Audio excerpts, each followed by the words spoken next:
Assalamualaikum warahmatullahi wabarakatuh.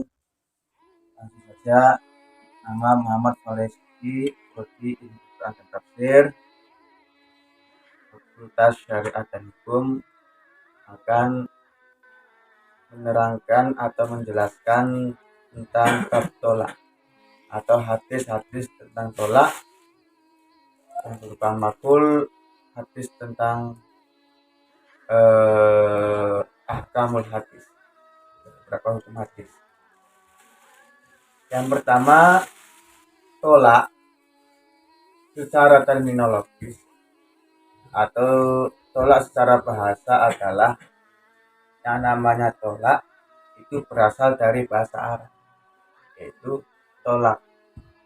Kata tolak merupakan bentuk masdar dari kata tolak luku tolkar yang mempunyai arti lepas dari ikatan.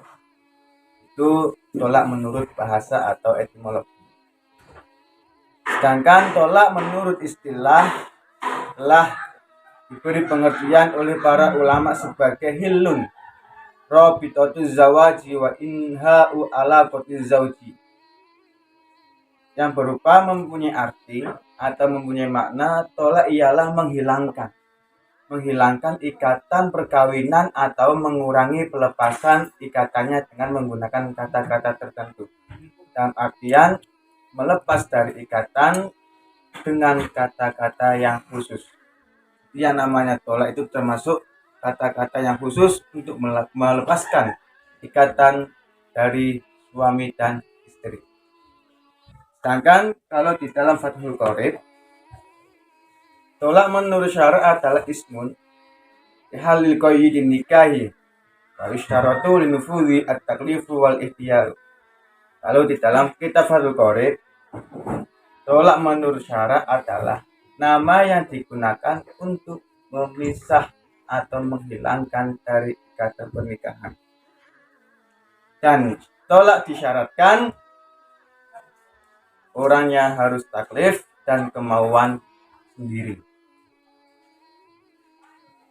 Terus, sedangkan hadis-hadis yang menerangkan tentang tolak adalah yang pertama, hadasana Ibnu Ubaid, hadasana Muhammad bin Khalid, an Mu'arraf bin Wasil, an Muharraf bin Nisar, an Ibni Umar, an Nabi sallallahu alaihi wasallam.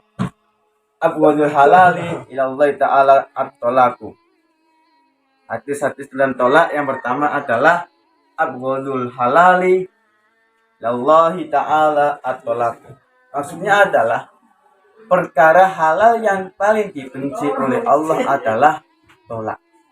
Jadi yang namanya tolak itu perkara yang halal, tapi halalnya itu dibenci oleh Allah Subhanahu wa ta'ala. Karena apa? Karena salah satunya mempunyai unsur yang namanya tolak itu bisa mendatangkan ketidakharmonisan terhadap keluarganya. Salah satu efek daripada melakukan tolak. Sedangkan hadis berikutnya yang tolak, yaitu wa hadatsana Abu Bakr bin Abi Syaibata wa Zuhair bin Harb wa Ibnu Numairin wa lafdzul Abi Bakr qalu hadatsana Waqi'un an Sufyana an Muhammad bin Abdurrahman maula Ali Thalha. Jadi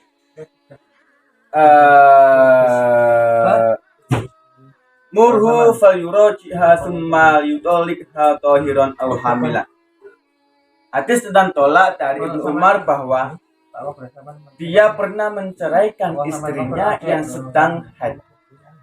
Bahwasanya Umar itu pernah menceraikan istrinya sementara istrinya itu dalam keadaan haid.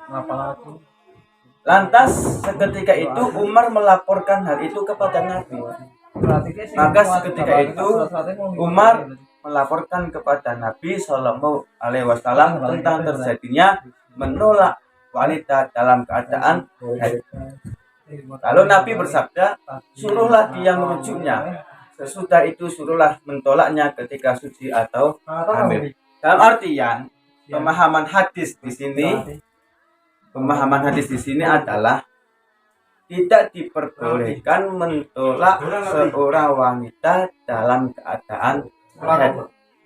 Nah, ketika kok seorang laki-laki menolak dalam keadaan haid, itu namanya tolak bid'i. Atau bid'ah. Terus hadis ini dikeluarkan oleh Muslim. Terus kalau di dalam kitab Fathul Qorib, yang namanya tolak itu ada dua macam. Wa tolaku dorbani, sorihun wa kinayatun. Yang namanya tolak itu ada dua. Yang pertama tolak soreh, dan yang kedua tolak kinayah. Sedangkan yang dimaksud tolak sore adalah fasorihu ma la yahtamilu wairat tolaki. Sedangkan yang namanya tolak sore adalah suatu lafaz yang tidak memungkinkan terjadinya selain tolak. Kita ulangi lagi, yang namanya tolak sore adalah ma la yahtamilu wairat tolaki. Lafaz yang tidak memungkinkan menuju arah selain tolak. Maksudnya gimana? Pemahamannya adalah kalau tolak sore itu ya tolak yang khusus untuk melafadzkan tolak tersebut. Tidak mungkin kok mengarahkan selain tolak. Pasti kalau tolak sore itu mengarahkan pada lafadz ketolakannya. Itu namanya tolak sore. Sedangkan yang namanya tolak kinayah, wal kinayatu ma tahtamilu wairahu. Sedangkan yang namanya tolak kinayah adalah lafaz yang memungkinkan mengarahkan pada selain tolak. Kalau tolak kinayah itu lafaz yang memungkinkan mengarah pada selain tolak. Maka seketika itu yang namanya tolak sore itu tidak butuh niat. Yang namanya sore itu tidak butuh niat untuk mentolak. Tapi sedangkan kalau kinayah itu membutuhkan niat untuk melakukan tolak. Terus lafaz tolak sore itu ada 3 macam. Fasorihu salah satu al-fadhi. Yang namanya tolak sore itu ada 3 macam. Yang pertama lafaz at-tolak, ya. Yang kedua lafaz al-firaq. Yang ketiga lafaz as-sirah. Itu. Contoh lafaz yang menggunakan lafaz tolak seperti hanya katolak tuki wa anti tolikun wa mutolakotun. Seperti hanya saya menolak kamu. Terus kalau firok kafarok tuki wa anti mufarikotun. Kalau sarroh tuki itu menggunakan lafaz as-sarohu. Terus lanjut dalam hadis-hadisnya. Sedangkan tolak itu ada 2, yaitu tolak roj'i dan tolak bain. Sedangkan kalau yang namanya tolak roj'i adalah sang suami menolak 1 kali atau 2 kali dan boleh rujuk kembali kepada sang istri. Sedangkan kalau yang namanya tolak bain adalah seorang laki-laki menolak istrinya atau suaminya 3 kali tolakan dan tidak boleh CLBK lagi atau tidak boleh rujuk kembali kecuali dengan nikah jadid, nikah baru yang sudah diselingi oleh orang lain.